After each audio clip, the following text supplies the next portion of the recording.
Good morning. I'm Jim Check. You're watching Kelowna Now. I have with me on the phone Ian Burns, our managing editor. We're here with the really big show. Good morning, Ian. Good morning. How's it going? Going well. So the new CCPA report says that CEO pay in Canada in 2023, on average, the top 100 CEOs were paid 210 times more than the average workers in 2023, and this wealth gap is only growing.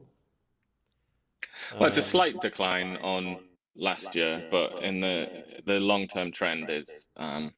a very dramatic increase. Yeah. Yeah, it says the top 100 Canadian CEOs owned on average like $13.2 million. Not too bad, eh? Yeah, it's pretty good work if you can get it. Our CEO of this company does not earn anywhere near that. Yeah. Yeah. Victims of the Bourbon Street attack in New Orleans include a former Princeton football star, aspiring nurse, loving dad. Tragedy in New Orleans. Yeah, it's just become too frequent, hasn't it? It's become too commonplace. I think we struggle to even process events like this. I do feel back in the days when CEOs were only making 50 or 70 times the average worker's salary in a year, we might have looked at something like this as like era defining, you know? And yet now, I have a feeling that by the end of this year, we few people will even be able to remember that this happened. It's a very strange world that we're living in that regard. Yeah, there was two. We're going to get to the other one here. There's two pickup truck related events that took place yesterday. BYD closes in on Tesla as sales jumps. BYD, the Chinese automaker, really ramping up their sales. Yeah, mostly in China, whereas Tesla's a bit more diversified, but Yeah. they are starting to sell them in places like Brazil, aren't they? And they're trying to Australia, expand. Australia as well. Yeah, And but then, obviously they're not going to be able to get into the North American market, are they? Because they've completely tariffed them out of existence. and this is the second pickup related event that happened yesterday. This was the Tesla Cybertruck that exploded outside the Trump Tower in Las Vegas. It killed the driver of the vehicle, and it's being investigated as an act of terrorism. The back of that truck was loaded with fireworks, gasoline cans, and camping fuel, um, and it detonated. The Las Vegas Police Department said that because it was a Cybertruck, that it actually contained most of the blast. The blast went mostly up the front doors of the Trump Tower, because it was in front of the Trump Tower. Didn't even break the glass because most of that explosion was directed upwards. Yeah, it's if you look at the Las Vegas police have published images in the aftermath when the fire's all been put out and everything, and it's still, still looks like a Cybertruck. It's still basically Yeah, there. it Whereas it I held feel like together. had that been another car, there'd be nothing left of it. Yeah, probably a lot more casualties as well. And the funny thing is, not the funny thing, the odd thing is that the driver of this vehicle and the driver of the other vehicle in New Orleans were at the same military base. There's a connection there. They both rented the vehicles on Turo. They're investigating both these incidents. There was an It ISIS just flag. came What's that? just a couple of minutes ago. It came through an announcement that they think the New Orleans uh, murderer acted on his own, that he didn't have any assistance. They've just said that now, but that doesn't change the fact that it does look like they knew each other, or at least they were at the same military base at one point. So I don't know. I think it's early days in the investigation. Yeah, there was an ISIS flag that the FBI was taking pictures of at the scene in New Orleans. Yeah, and he's also apparently released videos declaring his loyalty to ISIS or whatever it is these psychopaths do. So that one definitely looks like it's connected to terrorism. And then this one at Trump Tower looks like maybe was connected, because I mean, some people are speculating that it was in front of Trump Tower with a Cybertruck that maybe was directed at Elon Musk and Donald Trump, just as a symbolic Yeah, gesture. it's hard not to make that inference, isn't it? I think. I mean, it would be a hell of a coincidence otherwise. Elon taking a shot at the media though, because on his post there, some of the headlines, and you pointed it out too, the Guardian and different ones, really putting out headlines that really look to slag Tesla as opposed to Tesla being like that it was a good thing it was a Tesla as opposed to they were just like Tesla caught on fire and exploded. That's the headlines are kind of misleading.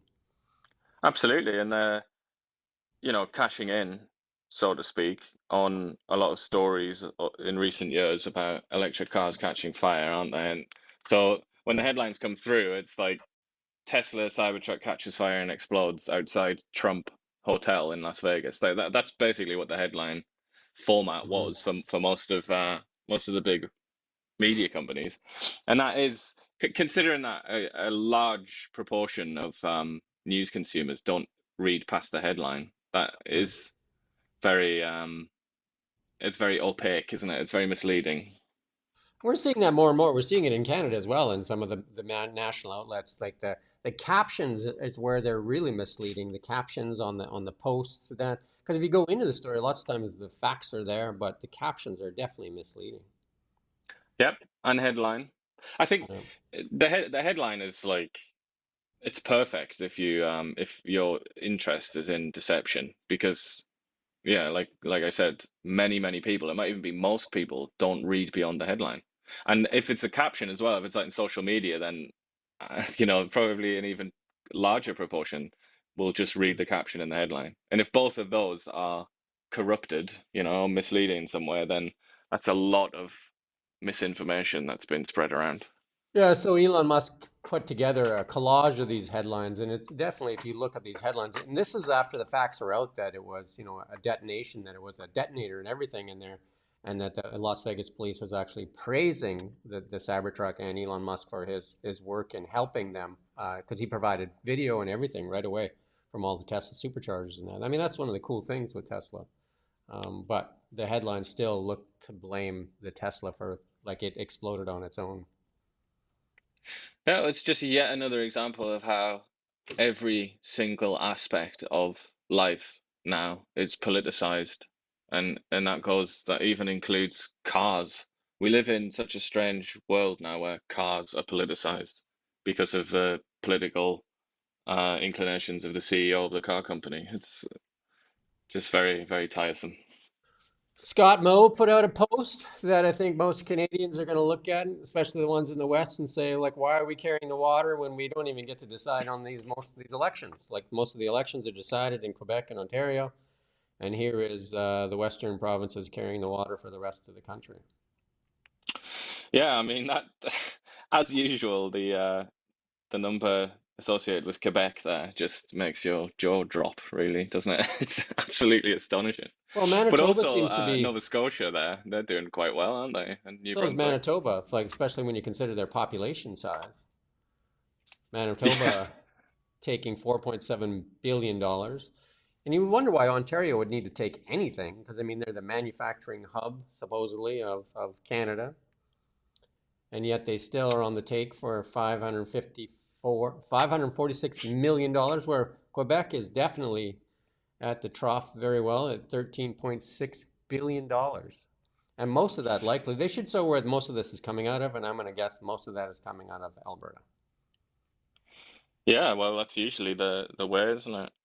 But I mean, it is a little bit, it stings a little bit, doesn't it? Because Quebec, generally, when you hear people, experts, so-called, discuss matters of this kind, they usually speak of Quebec as having like pretty much the highest quality of life because they have so many programs and so many benefit systems. Like life's a bit easier, like daycare and things like that. There's a lot of coverage in areas of life that you just don't get elsewhere in Canada. Yeah, they And have yet, some of the best incentives and all kinds of stuff. And again, like I said, the carrying the water for them is the Western provinces. yeah, well, at least someone's doing well, eh? Our precious Quebecois. The National Post put out an opinion piece there saying expect a court challenge if Justin Trudeau prorogues Parliament. That would, I mean, for more reasons than one, that would be fought with extreme bitterness, I think.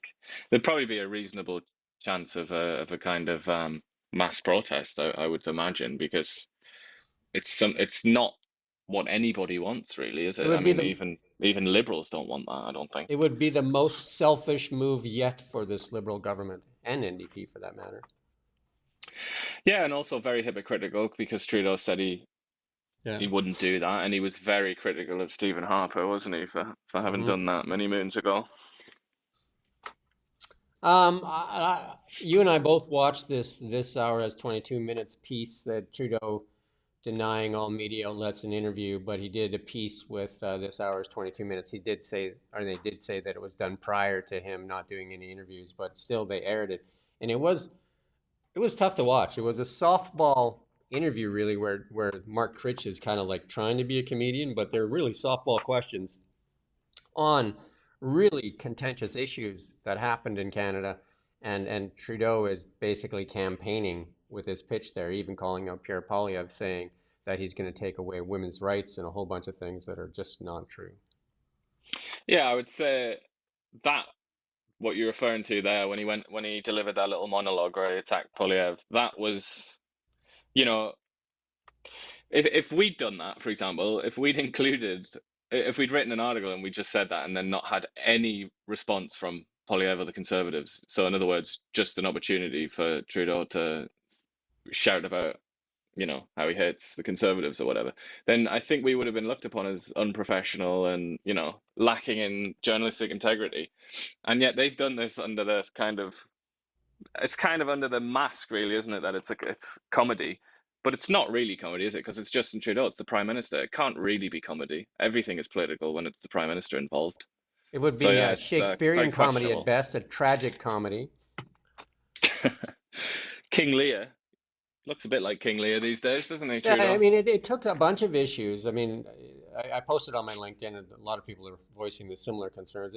It's tough to watch because there's a lot of really tough issues in there, and it made him, Justin Trudeau, to be the victim in a lot of issues that Canadians are suffering from. Like, they're saying, Mark Critch says, like, if you think you're having a tough time, just think how tough it is for Justin Trudeau. Well, I don't know if it's that tough. He's flying around the world on our dime, spending, what was the number? I can't even remember um, how much they spent on that last trip overseas. I mean, they spend money like drunken sailors. They have no responsibility to the Canadian dollar, and he's having a tough time.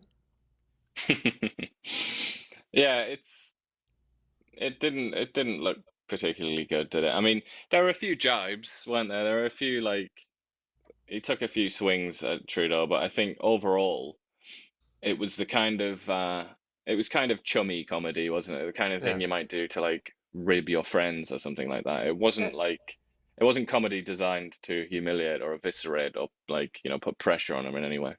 Well, they took the Freedom Convoy, which was looked upon around the world as something that was very overstepping the boundary. Even our court system said he overstepped his boundaries there, and they made it look like that Polyev was the bad guy taking Timbits there, and Trudeau was again the victim in that Freedom Convoy. Yeah, I mean, yeah, it's not something, not a skit to be proud of. I don't think that. Maybe they'll learn some lessons about where they went wrong there. Yeah, it definitely looks like, again, if we were talking about carrying water, that CBC is carrying the water for Justin Trudeau. That looks pretty shameful. And then denying interviews with a real journalist while you put out this puff piece that is really, and I mean, they're hugging at the end and everything. And it wasn't a comedy piece. It was is softball trying to appeal to the younger generation. Maybe I don't know who he's trying to appeal to there. Oh yeah, or maybe it has the effect ultimately of humanizing him, doesn't it? And that's a very precious commodity in the political world. And political operators and strategists and whatnot, they think long and hard about ways to achieve that. And there's a lot of commentary now about how Donald Trump succeeded in that department because he went on all of these podcasts, Yeah, including the Joe Rogan podcast. and I'm gonna In say, effect, Mark Critch, it's that genre of uh, politicking. I'm gonna say Joe Rogan, Mark Critch is not. Uh, well, yeah. Not even close. Anyway, let's move on to markets. Gold. bouncing around that number there. They've got a year chart up there. It looks like gold wants to go higher. It looks like, it could put on, like some of the analysts are talking maybe another 25% in 2025. Still a lot of uncertainty around the world. And, I think AI is going to cause some uncertainty too. We're going to talk about that in a little bit too. But gold still looks pretty stable in that $2,600 mark right there, and that band is getting tighter. So it's going to look for a catalyst up or down, and I'm going to think that the catalyst will be up. Our friend Bitcoin there, that $100,000 mark, it's flirting with it again. Up big time this morning, up at $3,000, and flirting with that $100,000 mark again. The wind is in its sails right now, and it looks like like lots of good stuff that should fuel Bitcoin to a to higher ground. Again, if we look at the opposite of that, the Canadian to the USD dollar chart, I would say exactly the opposite. We are pushing against a rope with the Canadian dollar. We have an unstable government with an election looming, a government that's being ridiculed by the American government, the incoming administration, our GDP per capita falling, unemployment rising, a government that suppresses our biggest trump card, as you can say. Like, that's what everybody wants from us is our resources. And we suppress that with the current administration. And it's a sick looking chart, and it's going to hurt Canadians. Yeah, I mean that's a year to forget, isn't it, for the Canadian dollar? Yeah, and it's going to bring in around more inflation, food inflation for sure, because a lot of stuff, anything that's priced in U.S. dollars is going to hurt Canadians. It'll be good for exporters, though. There is a winner in this, and it's the exporters. The exporters of commodities will win in this because everything priced in U.S. dollars, they're paying in Canadian wages and getting U.S. dollars in return. Um, and then, like there's a bunch of new taxes coming out in the next little while as well. We can talk about that at the end. And AI, let's talk about AI. We talked about this before. People are saying we need to slow down on AI because we got to make sure it's done right. Well, this is the reason we don't slow down. Russia and China team up on AI, and that's going to work with the BRIC nations, and that they're definitely not going to, slow down because we asked them to slow down. Yeah, I'm not entirely sure what Russia brings to the table there. I suppose natural resources, Some of the but I best don't know. programmers are in Russia. They sit at Yeah, their they certainly computers. have good offensive computer scientists, as they call them, like hackers, and they're very able at that, aren't they? But I And the think of Russia Chinese, more as, and the yeah, the Chinese are like the Chinese obviously are in the game, aren't they? But I don't really think of the Russians as being, um, particularly successful in that department. But I mean, it's still terrible to see, isn't it? It's still terrible from a Western perspective, at least. It's terrible to see Russia and China join forces because that's a lot of people and a lot of land and a lot of resources, and it's a formidable opponent.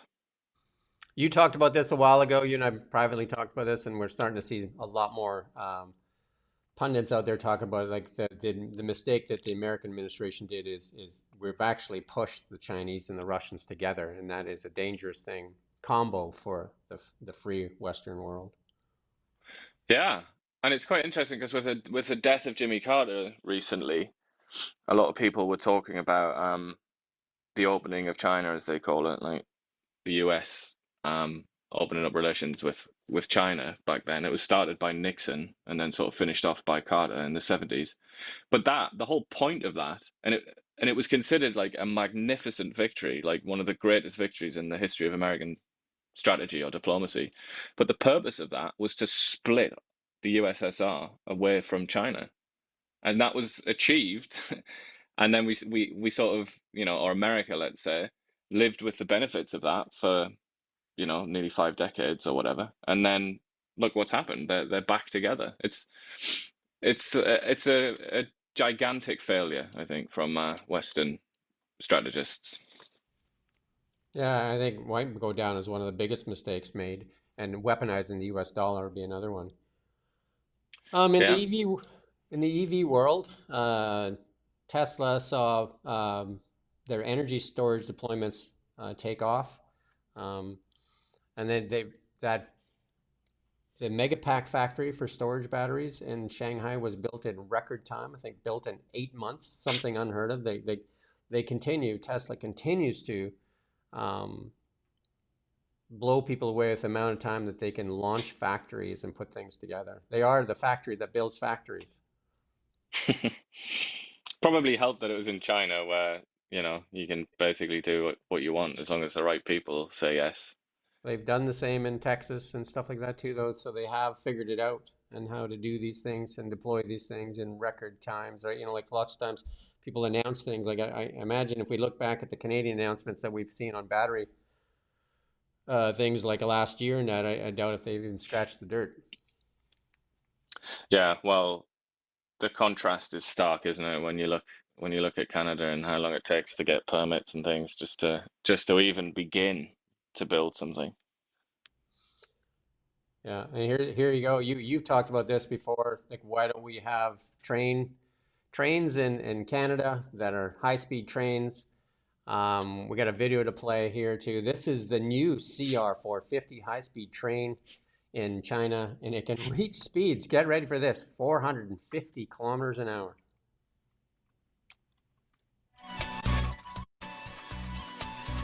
You see going through the cabin. That looks pretty. Like I'd ride on that train any day of the week. That's better than any airplane I've seen. Trains are much better than airplanes, I think. That's why they need to get it. They get it there in Alberta, don't they? A lot of people still fly to Edmonton from But Calgary. It'd be if so you look much at that nicer on a speed, train. that's the speed of like a 737 that flies typically. 450 kilometers an hour, right? Well, especially on a tiny little flight, like again, Calgary to Edmonton, which isn't really a long flight. You wouldn't get much speed, would you, if you flew? Whereas the train can reach that speed really quickly, can't it? You think of the time savings. Like if you had a train that went from Calgary to Edmonton, getting to the airport, it's an hour, like to go through security and everything to get on the plane. And then, Yeah, your flight is, like a lot of time is the up and the down, and the flight itself isn't that long, but like climbing and landing and then getting, then waiting for your luggage and that. You just think how much faster if it was just a train on a deck, you stepped on and you stepped off. It would probably cut this, completely. Yeah, it'd be a third of the time. yeah. Well, I mean, I think that's probably right. And coming from England as I do, like the trends all over England, and sometimes people do fly between cities in England, but it's like you have to ask yourself, is it worth it to go through all of that crap to just get Yeah. on the plane and then get off it? Whereas even if the train might be a bit longer, you can just jump on, and it's kind of like you can do work or something while you're on the train, or you Yeah. can read. It's There's way definitely a more better way space. to travel. And then people say, well, Canada's not big enough to have high speed rail. I was in Finland, and they don't have 450 kilometers, but they do have high speed rail, and it's way more comfortable. Like you can move around the cabin, like you can walk around, you can do whatever you want to do, and plus the seats are way more comfortable than a plane. Obviously, it's a lot less energy to use rail than it is to like launch this, multi-ton aircraft into the air. Yeah, and also if you're bothered about emissions and things like that, obviously trains can be electrified and can theoretically be run on clean energy, can't they? If you think about it from a government perspective, this current government and the incoming government likely, they spend so much energy fighting each other instead of working on things like this. Do you know what I mean? Like spending time and energy on creating something of value for the citizens of Canada. We spend more time talking about stuff that's not even true, about taking away women's rights and doing this and that. And when we could spend time on, especially in the richest resource nation in the world, look what Dubai gets and Qatar get accomplished. And look what China gets accomplished. And Yeah, here, and it would be inspiring as well, wouldn't it? It would kind of this is I think a lot of people who struggle to understand the Elon Musk phenomenon and why he has so many like fans, and even though he's a businessman and yet he has fans as though he's some kind of artist or something like that.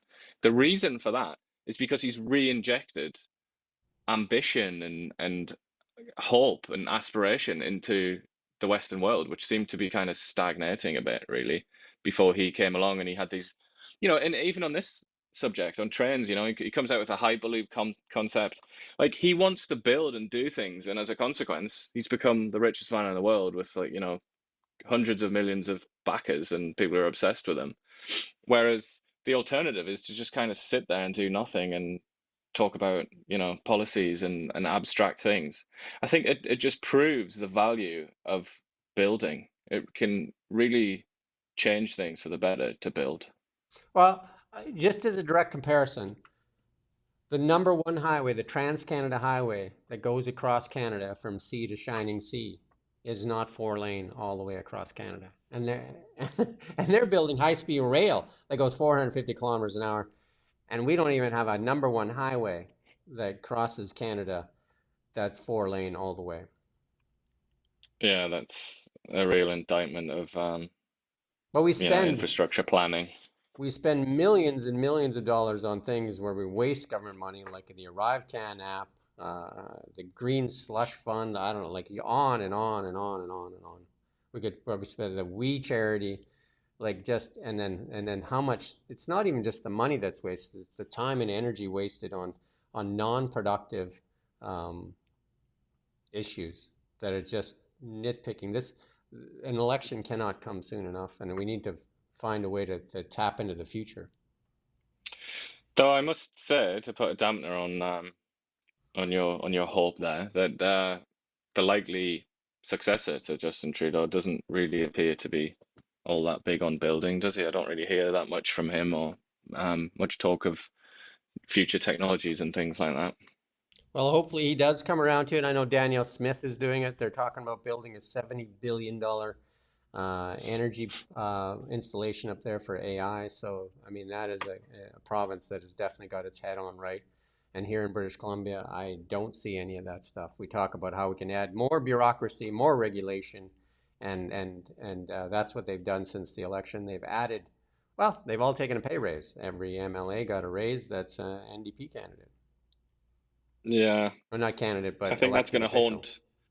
I think that's going to haunt the government as long as it lasts. I would say that's going to keep coming up, isn't it? Alongside the $1,000 uh, check promise. Yeah, and rightfully so. All right, let's finish off today with some good news. The Central Okanagan Rescuers' second busiest year, including 10 lake rescues. They're always in the news, and lots of times they deliver good news when they bring people home. Yeah, these they're really amazing people, aren't they? They do all this for free, and like the weekends is like I think that's a particular like hot time, isn't it? So like Yeah, basically their free time, the best free time you have in your life, they choose to do this. So it's really quite admirable, isn't it? it is. Some good news, and then some really good news. The BC's First Baby of 2025, right here in the Thompson Okanagan, born in Kamloops at 2 minutes after midnight. Emerson. Yeah, looks like he's doing a big yawn there in that Yeah, second image. he's not so jacked up on it. He's just like, well, had to come out sometime. And that couple's from Kamloops. The first baby born in Kelowna, um, his name is a girl named Kaur, Kaur, Kaur, I think it's Kaur. Cole, yeah. 8 pounds 3 ounces at 1:50 a.m. Yeah, she took her time compared to the Kamloops baby. Yeah, I was born. The Kamloops baby was a Jordan and Elijah Hill's first child. It's a very like what are the chances of that though? It's a very interesting hospital to be the first one because the population is so concentrated in the you know In the Lower Vancouver Mainland. area. Yeah, So you if you're expect it to having be a there. baby, is that like you do your Lamaze stuff and you just really kind of like push for that midnight thing, or how does it work? Well, maybe she got it induced or something so that she could win. Maybe she had a lot of money on the BCLC were offering bets, weren't they? Oh, they were, weren't they? I didn't bet on that. I don't bet on a lot of things. So the BC Lottery's figuring out different ways to help you part with your money. Yeah, or make your money if you're Yeah, obstetrician if you're with a so big bet inclined on. and you're good at what you do, I guess. I don't know how you get. I don't know how you beat the odds on that one. Not sure how you do the research in that. Get AI on it, probably. I'll figure it out. Maybe. Um, I think it was betting on babies' names. I think that's what it was, wasn't it? You could also bet on the first hospital to record a birth. Okay, because if you're betting on baby's name, nobody's getting Cower, Cooer. Yeah, exactly. I think Kamloops though was I think it was like 260 to 1 or something like that. So if anybody did actually Hmm. bother to put money on that, they're going to be quite happy with themselves. There you go. Anything else you want to talk about there today, Ian? No, I think as usual we've scoured the earth, haven't we? And we've discussed many topics. Quite satisfied. Yeah, again, I'll go back to the big one of that I reflect on is today is like if we look at Scott Moe's chart, something to really give consideration to, like how the West is doing all the work and have very little say in what goes on with Canada. And then the second one is like how are they building high speed rail at 450 kilometers? Just think if we had high speed rail, you know, from like Vancouver to Calgary, how much more would happen? And again, we don't even have a highway that is 4 lane all the way there, and it's like that highway is such a tough thing to do um, in the wintertime. Like definitely if we want to go east or west, we got to go over the connector, or we got to go in the Coquihalla, and then Mountain Pass, the Rogers Pass. Both like every year we see deaths on both those highways. Yeah. Whereas, theoretically, you could be sat there in a nice warm train carriage, having a read of your book in peace and looking at the Rocky Mountains as you fly along. Yeah, perhaps some of the politicians can take, when they're going on all these junkets, instead of going just to the bars, they could go to like places where they're building a high-speed rail and say, how do we do that? Yeah. I mean, there is no excuse. I mean, the railway that we do have in Canada as well is it's so substandard. I mean, I don't know how often you use it, but it's not very good. I mean, I remember I went down from Vancouver to just to Seattle, I think it was, and it was just the train stopped every like 20 minutes. It was a really bad experience, really slow. There's just no need to live like that as if it's like the 19th century or something. Trains can be so much better than that. Yeah. Like I said, I rode the high-speed one in Finland, and it wasn't like a bang, a bang, a bang, a bang, a bang, a bang. Right? It was just like, right? Yeah, and it's smooth, very smooth, isn't it, the high Yeah. speed rail? As opposed to like the bang, bang, like every time you hit a new rail, you can feel it, right? Yeah, that's definitely the case on that Vancouver to it goes right down to Portland, doesn't it? That Hey, you line. could count, That you is could count the like rails, terrible. right? You could count the Yeah. rails, just every bang, bang, bang, bang. Right? And then they also, don't they? I think one of the reasons for all the stops is that they prioritize commercial freight, don't they? They Yeah. commercialize they prioritize commercial trains. So if there's a passenger train and a commercial train, they both want to go the same way. They stop the passenger train, don't they? So it's like, yeah. I Well, mean, a lot could be done with rail in Canada, and I think particularly the prairies. We've said it many times. You couldn't ask for better terrain to build railways on. It's absolutely perfect, isn't it? Just like yeah. flat land in all If if directions. if you look at Canada's geography, the second largest nation in the world, our biggest challenge is transportation, transportation of goods, transportation of people. It would make sense that we Yeah. focus some of our energy on building a better transportation system. Well, that's whenever you dig deep into why does it cost so much money to buy like a tomato or something or whatever you want to say? Why is it so expensive in Canada? And it's not just food, but everything. It almost always boils down to that, doesn't it? It's Yeah. transportation costs. That's what it comes to. And then you also have to bear in mind that basically the reason that we're in a country called Canada now is because a railway was built to BC, and Mm-hmm. that was the condition for BC joining Canada. Yeah. It's like it's at the heart of everything, isn't it, really, transportation? So I think that it's a very good point that, and I feel like if you're a politician and you really hammered that home, you might actually get quite a Well, lot of supporters. and I will even go further. If we had high-speed rail, where you could move about fast without, because airlines take a long time just going, checking in and checking out, parking. It's so expensive, so cumbersome. And the flights from Kelowna to Calgary are ridiculous right now. And it's so expensive, so Yeah. cumbersome. Rail would be so much better, and would also probably likely solve some of the housing crisis because people could move about. Like, if you even think about Chilliwack to Vancouver, like, that drive in from Chilliwack, if you're working in Vancouver, because of traffic, can be like a 2.5 hour drive, which, should be like a 35-minute drive. Yeah. And it can be so miserable that kind of in the Yeah. especially when it's like gloomy and depressing. But no, it's right. I mean, it and there are other places, aren't there? Like right up there into sort of like the Fraser Valley, where theoretically you could have people like satellite towns and commute into Vancouver. Yeah. It's an investment into the future. And people can say, well, we're covered with mountains. Well, if you look at what Elon Musk is doing with the Boring Company in Las Vegas, he's building a network of highways underground.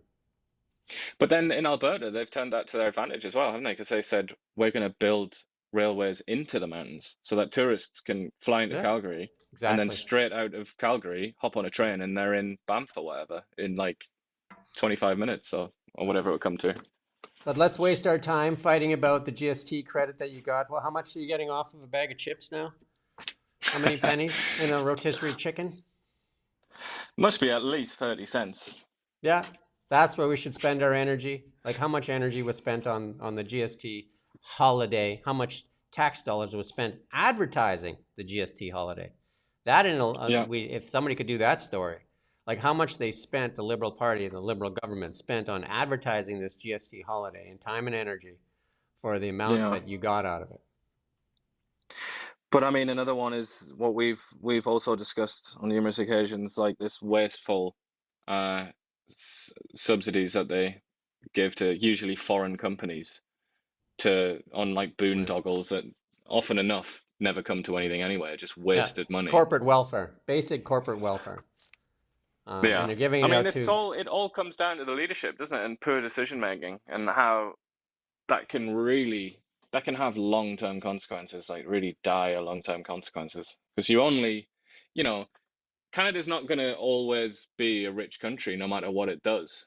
If you make enough wrong decisions, it's feasible, it's imaginable that it would become a middle income country or even a poor country. Like it really matters that you make good decisions, and I think we're seeing what happens when good decisions are not made. Maybe we should add a word of the day to our really big show, and I think the word of the day today would be squander. We squander our Yeah, time, energy, and resources in this current government. yeah, and short-termism, Yeah. less Populism. catchy word, but yeah. I'm going to go squander, though. I'm going to stick with squander today. Yeah, I think There that's you go. probably a bit better. All right. You can follow us on YouTube. We'd appreciate it if you like and subscribe. We do have a daily newsletter. You can go on clonanow.com. You can subscribe to that daily newsletter. We send out our newsletters 365 days a year, even on New Year's Day. And we also are on X. We stream this live on X. It's on my LinkedIn. It's on Now City's LinkedIn. Um, we have an Instagram and Facebook we can't use because of Bill C-18. We're going to do a story. We're working on that. Me and Ian are working on that story, a comprehensive story, because we've done tons of stories on Bill C-18. And we're going to take a look at some of the stories we've done over the past year, 2024. We did a lot of work on forestry. We did a lot of work on Bill C-18, and we did a lot of work in the provincial election. I would argue to say that we've probably done the best coverage for our region on the provincial election, with all the interviews we did with the provincial leaders, as well as all the candidates that ran here in central Okanagan. Definitely. I don't think, I think I would just add that I don't think that you're tooting our own horn there. I think that is actually verifiably true, at least in terms of how comprehensive it was. I don't think anybody came close to us. Those are just the facts, Jack. And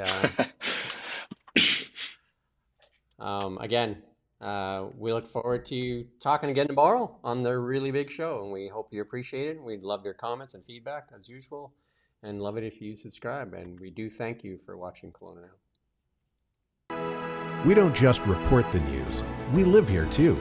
We're your neighbors, bringing you stories that matter to all of us. No government funding, no outside influence. Kelowna Now.